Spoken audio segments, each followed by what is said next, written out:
After a rainy night in the Central Oregon rainforest, I packed my gear and prepared for a new journey.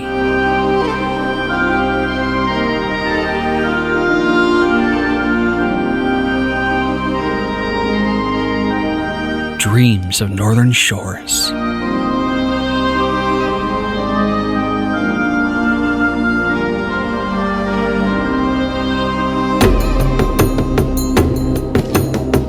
First stop, the towering Haystack Rock.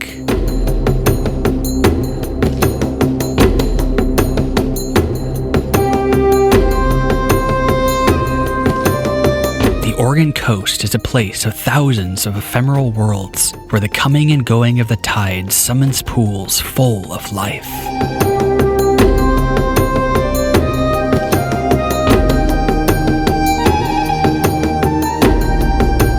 This time, the tide was moving in, and I missed the richest of these worlds. Well, I just missed out on the low tide, so wasn't quite able to get to the tide pools and film those, but hopefully I will somewhere on the Washington coast. Still such a beautiful rock. I just love that whole area. That was fun.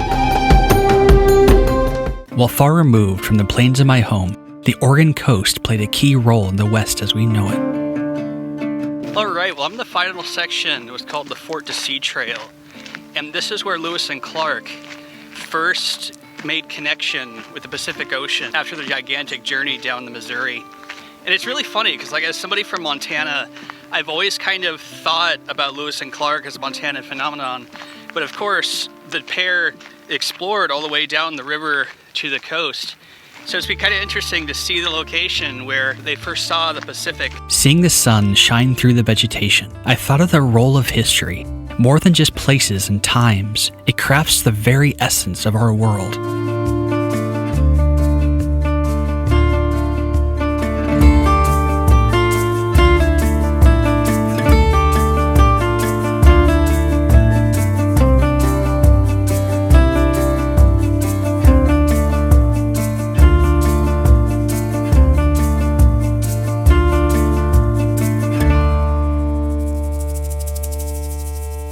You know, it's really interesting and kind of fitting that the trail here is covered in Scotch broom, which is this plant behind me, because I have such mixed feelings about the Lewis and Clark expedition. You know, obviously and in part, I owe the existence of my homeland and the places I wander to those initial explorations.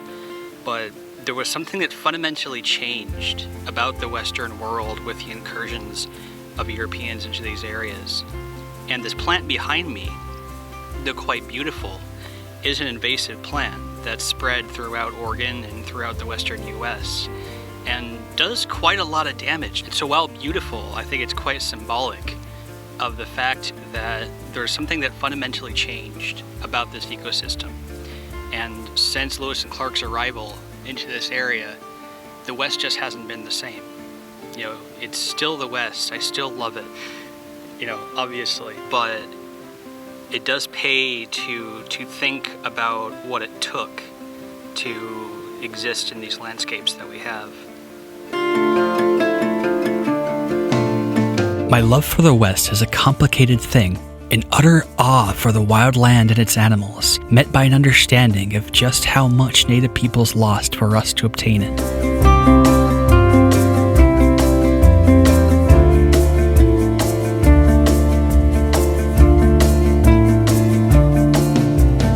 Old stories blowing in the wind.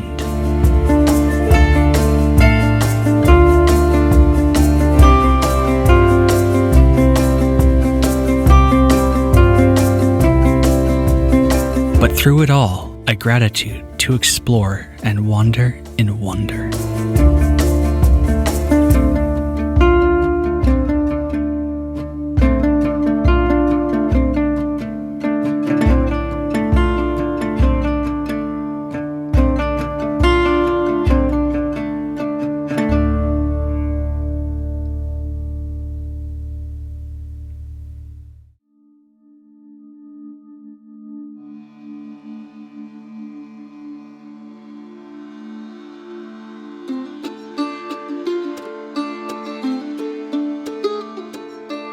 The temperate rainforests of the Pacific Northwest are a place where old worlds and the new meet, and if you know where to look, historic treasures can be found.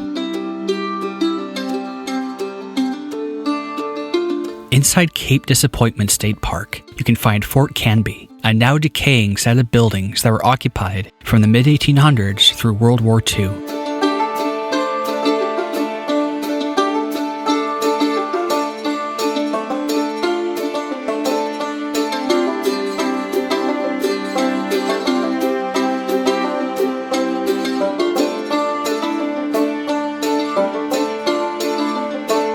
I love filming old buildings as much as the rest of nature, and find that the two are often surprisingly and deeply connected. The greenery of nature reclaiming what was lost.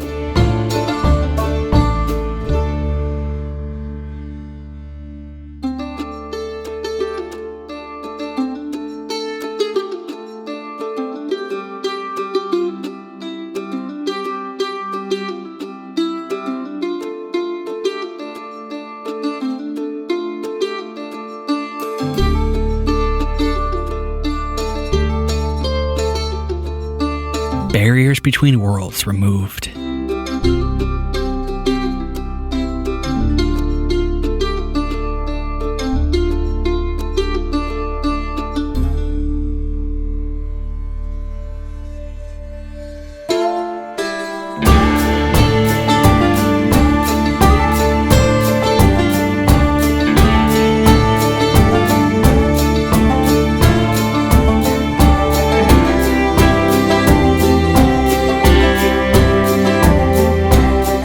Funny, like, as much as I love wandering around these wilderness areas, there's also something about exploring old buildings that I just find so fascinating.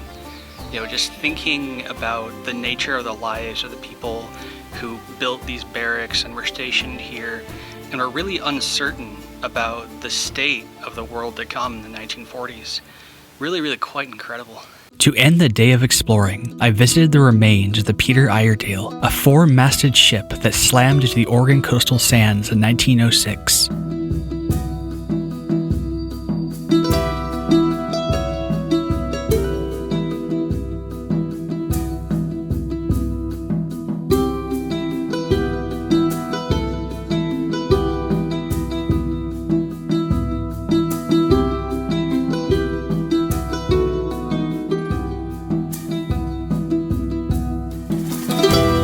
These rusted remains have seen countless thousands of tides. In and out, the ocean wears away what was lost. You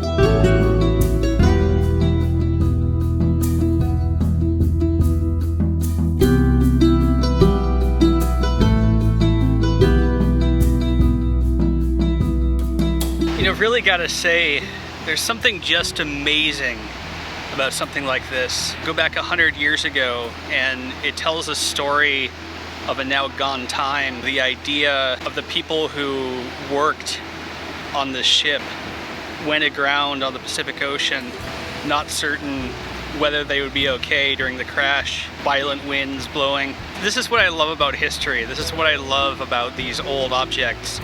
It's less about the objects themselves as the stories those objects tell. And it's that kind of storytelling I try to do with a lot of my filmmaking.